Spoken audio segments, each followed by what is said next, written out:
What's up, guys? The Comics Kid 2099 here. I have a graphic novel that I want to talk to you about, and that is Cold War by John Byrne. Last week I talked to you about another miniseries that John Byrne did with IDW called Doomsday Point 1. And in that video, I talked about how basically the whole thing is, what if you took a disaster movie and did it as a comic book? And I said that I liked that miniseries, and I did. And then I mentioned that John Byrne kind of did the same thing with Cold War, where he takes a subgenre from the movies and he does it as a comic book miniseries. But where I liked Doomsday Point 1, I really didn't like Cold War. And this is actually the second time I've read it. I read it a few years ago, maybe 3-ish years ago. Didn't really like it then, and honestly, I can't say that I liked it much more now.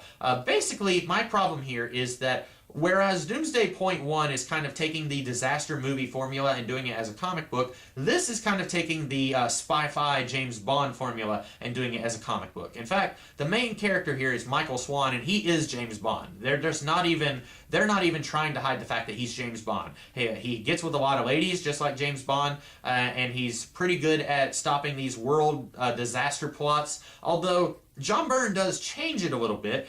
Instead of James Bond being involved in these huge grand schemes, he's really just involved in stopping the scientists from defecting over to the Soviets. And where James Bond, at least in the movies, I haven't ever read one of the books, but at least in the movies, James Bond had a lot of really high-tech stuff that he could use against the bad guys. And there's none of that here.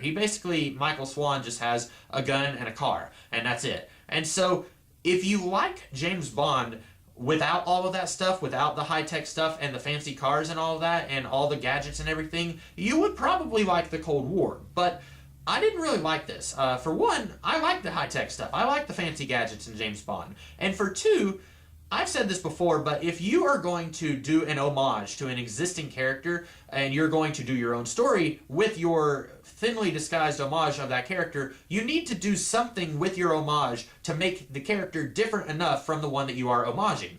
If you're going to do a James Bond story and then change the character's name to Michael Swan, you need to do something to make this a little bit different from the James Bond stories. Otherwise, I wouldn't even have to bother with this Michael Swan story, and I could just go and read a James Bond story or go and watch a James Bond story. And John Byrne does change it a little bit. Like I said, there are no fancy gadgets. It's not really as big and epic as the most James Bond stories are. It's kind of a low-key story, but it's not really offering me anything that I can't get from James Bond. I would rather go and read a James Bond story or watch a James Bond story than read about Michael Swan. And this is going to be a really short video, but honestly, that's my thoughts on it. The story here is that Michael Swan is called in to investigate this British scientist who is planning on defecting to the Russians. And there is a twist here that I didn't see coming. I didn't actually remember this twist from when I read it the last time. There is a twist that I didn't see coming, but unfortunately that twist is not enough to make me care about this character or any of the events going on here.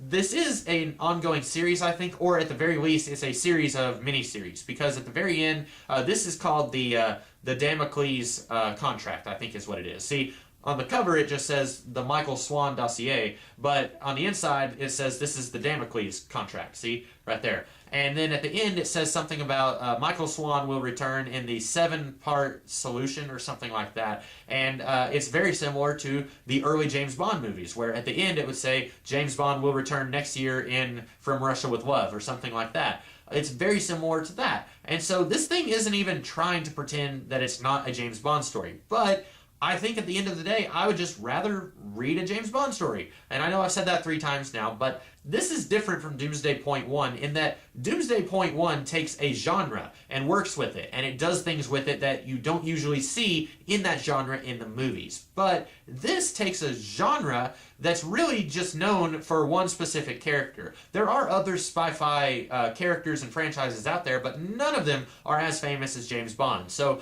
while he's doing the same thing that he did with Doomsday Point 1, it really feels more like he's just taking one specific character and then homaging that character and not really doing anything interesting with his homage. I do not recommend Cold War, but if you are the kind of person who is really into James Bond, but you wish that it was a little more low-key, not as many gadgets or fancy cars, maybe a lot less of the grand sweeping epic schemes by the bad guys, then you might enjoy this. In fact, you probably will almost certainly enjoy it. And there is a sequel. There is a subplot that's set up here that is not dealt with, and I'm almost certain that will be dealt with in the sequel. But I did not care about this book enough to read the sequel, so I'm not going to be reading or reviewing a sequel. But if you are one of those people, you might enjoy this, and you might want to keep reading just to see what all else there is in store for Michael Swan. That's all I have to say about John Byrne's Cold War. This is really strange that I can go from week to week really enjoying John Byrne and then being really cool on it and not liking it at all. But that's kind of how I am with John Byrne. He's pretty hit or miss with me most of the time. So that's my thoughts on Cold War. I didn't really care for it, but if you guys did, tell me why in the comments below. And if you liked this video, be sure to like, share, and subscribe, and I will be back later in this week with another kind of video. So until then, I'll see you guys later. Have a great rest of the day.